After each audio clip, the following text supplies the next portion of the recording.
Ini belum saya baca. Jika kita berobat ke tempat semacam Pak Haji, mungkin Anda bukan kita, saya tidak ikut. Oke. Jika Anda berobat ke tempat semacam Pak Haji yang orang sebut, lalu Anda dikasih obatnya, air minum, yang doakan, apakah itu masuk syirik atau bagaimana Ustaz? Mohon pencerahannya Ustaz. Tergantung. Jika Anda minta doa, tabarruk dengan doa itu, wasilah supaya mohon berdoa didoakan kepada Allah. Anda bisa berdoa sendiri, minta. Ya, dan bisa saling mendoakan. Nabi kan saling mendoakan dengan sahabat, doakan. Bahkan Nabi minta dibacakan oleh Abdullah bin Mas'ud Al-Quran. Abdullah bin Mas'ud datang sini, coba bacakan surat ini. Kata Abdullah bin Mas'ud, ya Rasulullah, Anda kan yang Nabi, tapi saya ingin mendengar bacaanmu. Sesama sahabat saling mendoakan, biasa saling ketemu, doakan, itu biasa. Dan boleh, adabnya boleh. Anda ketemu ulama minta doa.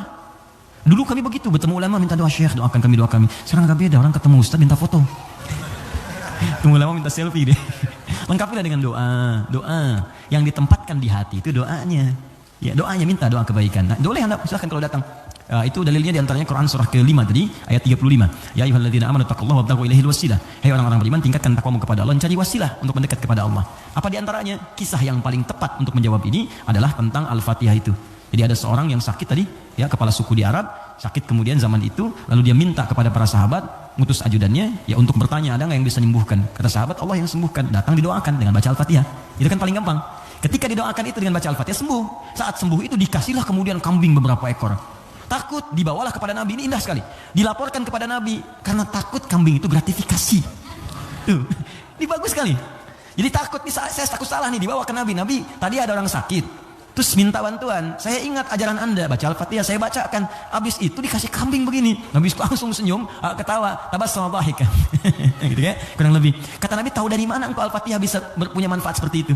Maka kata Nabi, bagikan kambingnya, coba berikan aku bagiannya. Maksudnya Nabi, yuk kita nikmati sama-sama itu. Silahkan kita nikmati, syukur kepada Allah Subhanahu Wa Taala. Ini artinya dalil yang membolehkan kita datang minta doa misalnya. Ya, ke orang saleh, ulama. Tapi syaratnya kita pun berdoa dulu, minta sama Allah. Minta. Lalu Allah lebih senang kita minta kepada Allah dengan bahasa hati kita. Setelah itu kita berwasilah minta pada orang soleh yang baik, minta kebaikan, lalu dia doakan kepada kita semua. Jelas sampai sini? Baik. Kalau ada yang khusus semacam tertentu, ada pengaruh jin atau apa, biasanya dia diangkat tuh, mengangkat sesuatu yang bukan dari tempatnya. Ini bukan dari tempatnya, saya angkat, ini spidol, tempatnya bukan dalam gelas. Lalu saya angkat.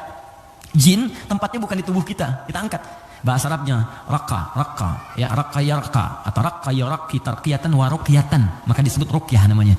Maksudnya ada ruqyah itu macam-macam, ada yang dengan bacaan saja, ada yang dengan air misalnya, air terus diminum, ya. Ada yang dulu ruqyah terkenal sekali, orang soleh, dia sakit, punya anak sakitnya lumpuh semua.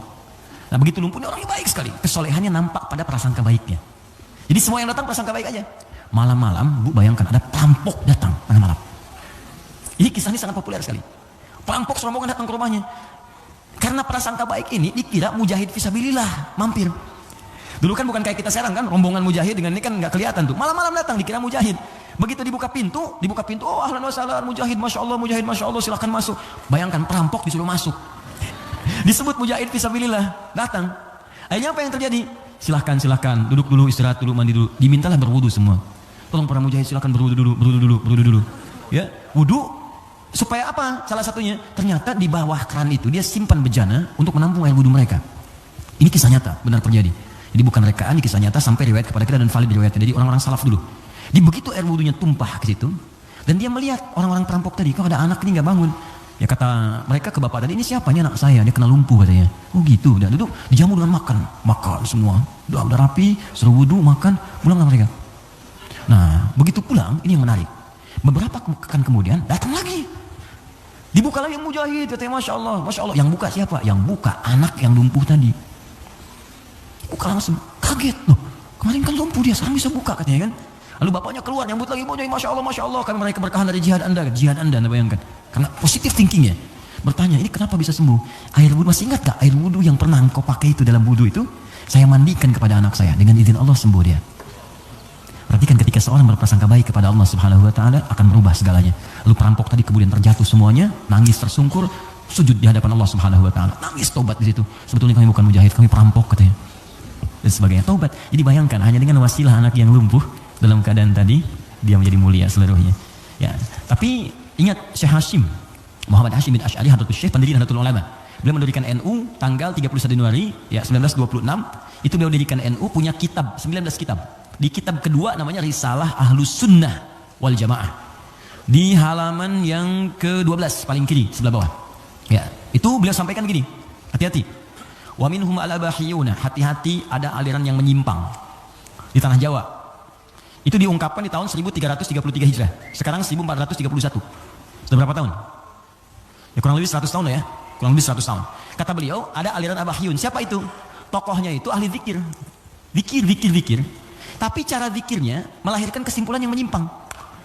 Apa kesimpulannya? Kalau sudah dekat dengan Allah, fala yantabiqu alaina al-amru wan nahyu. Kalau sudah merasa dekat dengan Allah dengan zikirnya, maka sudah tidak berlaku lagi perintah dan larangan. Di salat sudah tidak berlaku lagi karena salat itu masih latihan. Kalau zikir sudah dekat dengan Allah, nggak usah salat lagi. Maka kalau Anda menemukan yang seperti ini, kata beliau, jauhi karena itu mengajak pada kesesatan. Anda datang tiba-tiba, ya mungkin panggilannya kiai kan?